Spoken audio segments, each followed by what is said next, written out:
Ya, kita awali dengan informasi pertama. Pemirsa, tensi eskalasi di Timur Tengah semakin memanas pasca Amerika Serikat menyerang 3 fasilitas nuklir milik Iran. Semua negara mengecam tindakan sepihak Presiden Donald Trump tersebut. Indonesia sendiri menyerukan perundingan meja bundar perdamaian antara Israel, Amerika Serikat, dan Iran.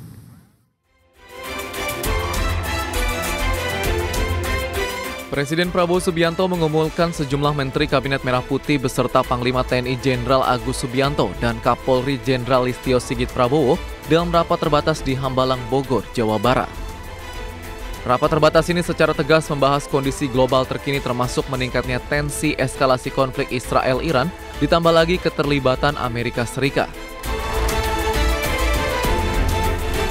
Dalam akun Instagram Sekretariat Kabinet, pertemuan dilakukan di sebuah ruangan dengan meja bundar, dikelilingi Presiden Prabowo dan jajaran menteri. Terlihat pula Menteri Koordinator Bidang Politik dan Keamanan Budi Gunawan, serta Menteri Luar Negeri Sugiono. Pertemuan terbatas Hambalang ini membahas perkembangan kondisi global dan dampaknya terhadap Indonesia. Seperti diketahui, sejak meluasnya eskalasi Israel-Iran, Indonesia dengan tegas mendorong upaya jalan perundingan bagi terciptanya kondisi yang kondusif di kawasan Timur Tengah. Langkah strategis telah disiapkan pemerintah, termasuk antisipasi ditutupkan Selat Hormuz di Iran yang menjadi jantung perdagangan dan jalur logistik global.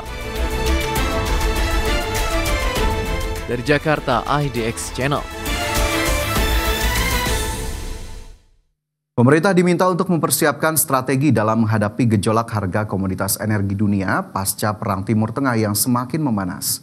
Ekonom senior Indef Tauhid Ahmad menegaskan jika kondisi semakin genting mengakibatkan harga minyak menembus $100 Amerika per barel, maka pemerintah harus siap dengan kemungkinan terburuk. Di mana dalam menghadapi situasi yang terburuk ke depannya, pemerintah harus mulai mempersiapkan langkah taktis, termasuk harus mulai mendorong negosiasi impor minyak dari negara kawasan lain seperti Amerika Selatan untuk mendapat harga yang lebih murah. Selain itu, pemerintah juga harus mempersiapkan skenario terburuk seperti efisiensi APBN, kebijakan defisit fiskal yang ditambah hingga menyesuaikan harga BBM dalam negeri. Beragam antisipasi tersebut diperlukan untuk memastikan Indonesia terhindar dari dampak lanjutan krisis global yang semakin mengkhawatirkan. Bagi kita ketika katakanlah gejolak global ini naik, harga minyak di atas 100, maka ya pemerintah harus membuat skenario terburuk. Apakah misalnya perubahan lagi-lagi efisiensi diberlakukan, defisit fiskal ditambah dan sebagainya, atau kemungkinan terburuk adalah dilakukan penyesuaian harga. Begitu. Ini juga harus banyak skenario yang kemudian pemerintah siapkan, termasuk bagaimana meredam inflasi yang kemungkinan terjadi karena kita pengalaman di 2022, kemudian pengalaman krisis minyak sebelumnya, itu pasti dampaknya luar biasa ke kondisi terutama. Beralih ke informasi lainnya, pemirsa, pemerintah melalui Kementerian Ketenagakerjaan telah menyalurkan bantuan subsidi upah atau BSU tahun 2025 tahap pertama kepada 2,45 juta pekerja. Bantuan ini diberikan sebesar Rp300.000 per bulan selama 2 bulan atau sebesar Rp600.000. Menteri Ketenagakerjaan Yasir Limpo menyebutkan pemerintah telah menyalurkan bantuan subsidi upah tahun 2025 kepada 2.450.000 pekerja.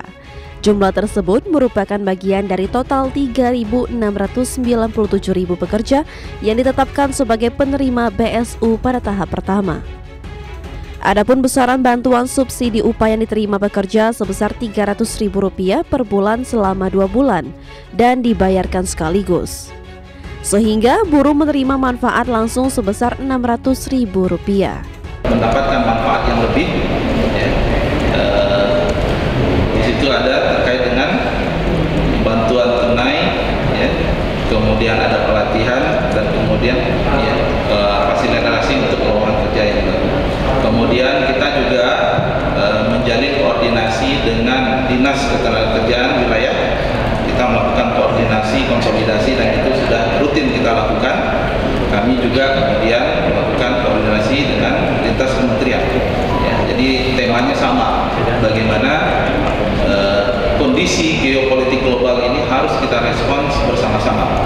Menteri Ketenagakerjaan menambahkan, untuk penyaluran BSU tahap kedua, BPJS Ketenagakerjaan telah menyerahkan data sebanyak 4.535.422 calon penerima, di mana data ini sedang melalui proses verifikasi dan validasi guna memastikan ketepatan sasaran.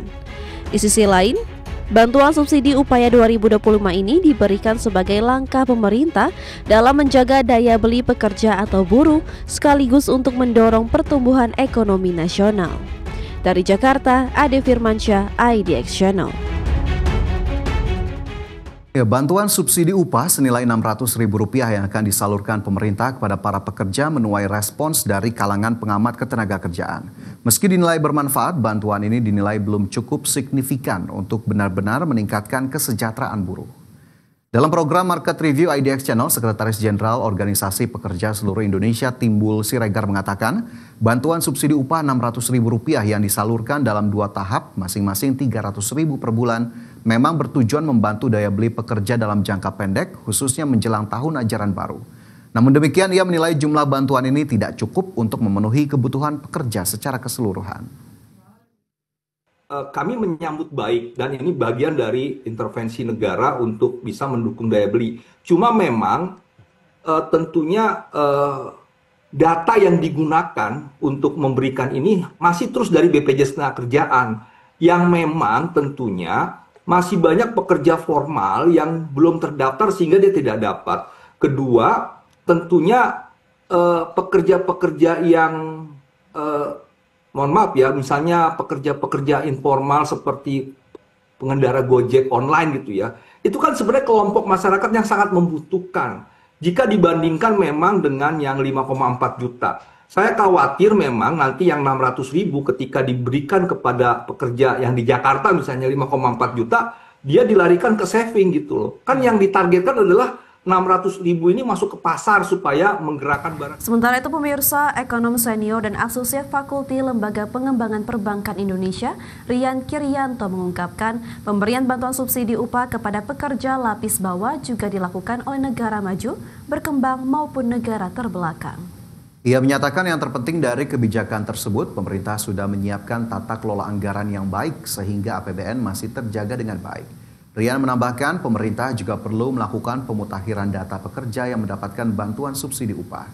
Selain itu, jangkauan penerima bantuan subsidi upah juga harus diperluas untuk pekerja informal. Jangkauannya juga mungkin diperluas sehingga ibarat kita menebar jaring itu semua ikan-ikan yang kita ingin sasar itu tercover semua di jaring yang kita sebar tadi. Karena begini, saya baru yang disampaikan Bang Timbul tadi.